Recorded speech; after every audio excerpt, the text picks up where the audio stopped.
Ça va durer encore, ce confinement, mais qu'on ne soit pas dans une situation d'impréparation demain, de la même manière que nous sommes aujourd'hui victimes de l'impréparation d'hier. On manque de tout, il faut être honnête. On manque de respirateurs, on manque de gants, on manque de masques. Manque de masques, de protection, qui est actuellement celui de la France. Les masques, il faut absolument monter en puissance de manière massive. Il faut se mettre tout de suite massivement à la production de masques pour être autosuffisant maintenant, mais aussi demain.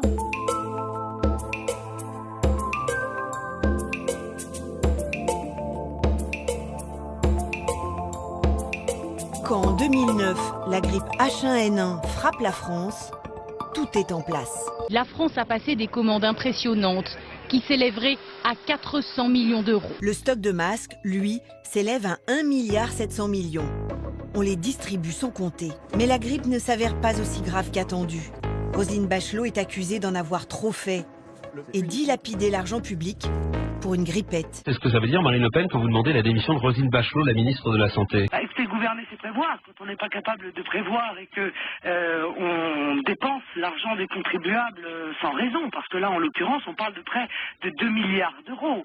Parce qu'il faut que les Français sachent qu'au-delà du milliard que nous avons dépensé pour ces doses, 90 millions de doses, il y a aussi tout le reste. Les stocks de Tamiflu, dont on sait pourtant qu'ils se périment extrêmement vite. Les masques, les campagnes de communication qui ont probablement été extrêmement chères à la télévision, à la radio, dans les journaux. Puis on a indiqué que les masques étaient inutiles parce qu'on n'en avait pas.